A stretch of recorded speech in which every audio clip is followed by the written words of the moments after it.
Hai adik-adik, Assalamualaikum. Ketemu lagi dengan Teacher Jun. Kali ini Teacher Jun ingin membawa adik-adik melihat perbandingan kuasa pembilang bagaimana hendak tukar dalam bentuk lazim yang sebenar yang adik-adik belajar di sekolah. Teacher tunjuk cara-caranya. Mula-mula, apa yang kita perlu buat? Seperti kelas-kelas yang lepas, kita tulis 234 bahagi dengan 22. Seterusnya, apa yang kita perlu buat adik-adik? Kita akan melihat berapa baris? 22 baris. Okey adik-adik. Jadi, di sini teacher ajar kuasa pembilang sekali lagi. Bolehkah dua ini? Cukupkah dua ini satu baris?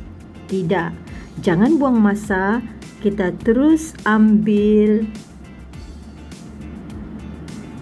nombor 23 bijak. Jadi, kita kira sehingga 10. 10, 20, 21, 22, 23. Sebab adik-adik apa dia? Sehingga 22 sahaja ya adik-adik, jangan lebih. Sebab ini 23.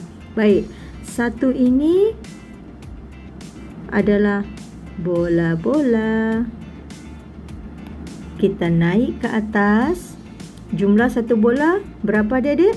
10 tambah 4. Nombor baru apa dia adik-adik? 14. 14, ingat 14. Di sini kita perlukan berapa adik-adik? 14. 10, 11, 12, 13, 14. Tidak cukup satu baris. Bagaimana cikgu? Begini cara adik-adik. Kita kira dulu untuk dapatkan jawapan. Mudah sahaja. Berapa baris lengkap? 1 baris lengkap. Jadi jawapan di atas kita letak 1. Bagaimana dengan yang ini? Yang hijau ini cukupkah satu baris adik-adik? Tidak cukup. Ejaan teacher ini salah lah. Cukup. Tidak cukup. Kalau tidak cukup, kita letak 0. Jadi berapakah baki ini semua? Jadi jumlah ini semua ada berapa? 14 baki 14. Mudah kan adik-adik? Baik. Sekarang ni teacher mau tunjukkan perbandingan bentuk lazim yang adik-adik diajar di sekolah.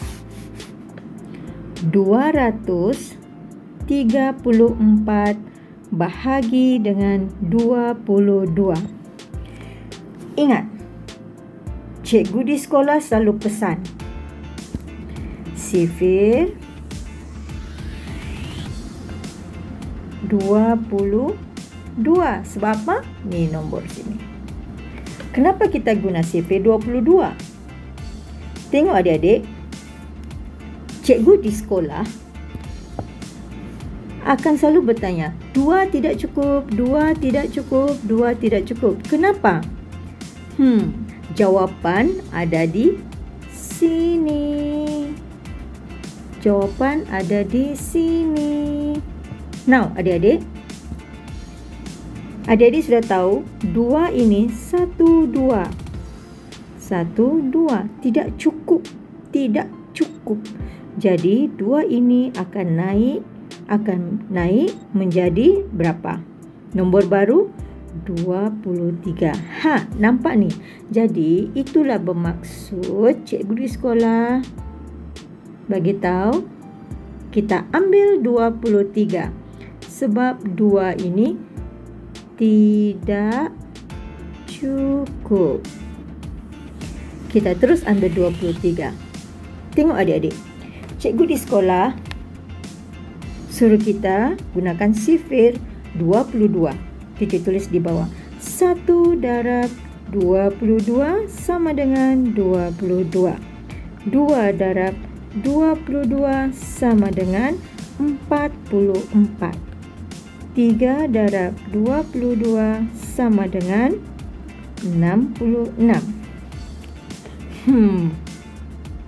Adik-adik sangat tidak suka.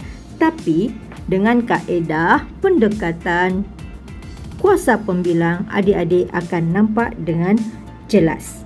Baik, tengok di sini. Nombor 23 bahagi dengan 22.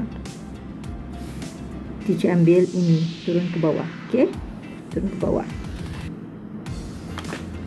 Supaya adik-adik nampak lebih jelas. Cikgu di sekolah suruh ambil yang pertama. Kenapa? Sebab kalau adik gunakan kuasa pembilang yang teacher Jun ajar sebelum ini, adik-adik akan nampak lebih jelas. Lebih jelas. Nah, tengok di sini. Kita kira tadi di sini, betul adik-adik? Ada berapa baki? Ada berapa baki? Ada berapa baki? Baki 1. Tengok. Kalau kita ambil, kenapa dia boleh baki 1? Kita tolak dengan 22. Kita ambil nombor 1 ini. 1 tolak 22 baki 1. Nampak adik-adik? Teacher ajar sebab adik-adik selalu keliru. Kenapa perlu sifir ini? Kenapa perlu tolak? Kenapa 2 tidak cukup? Kenapa?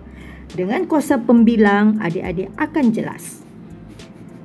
Jawapan 1 tolak 22. 3 tolak 2, 1. Nampak adik-adik?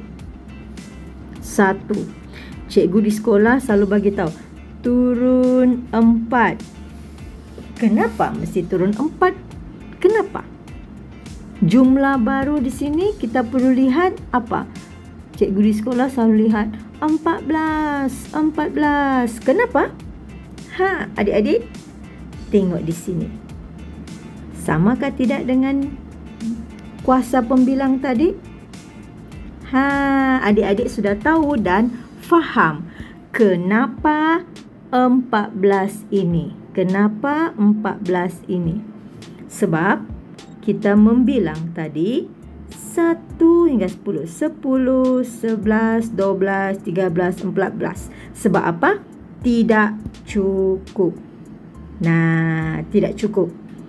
So, jawapan di atas adalah sifar sebab 14 ini tidak cukup untuk menolak sebanyak 12. Okey, pembahagi 12 tidak cukup untuk 14. Kenapa? Adik-adik sudah tahu kenapa. Okey adik-adik?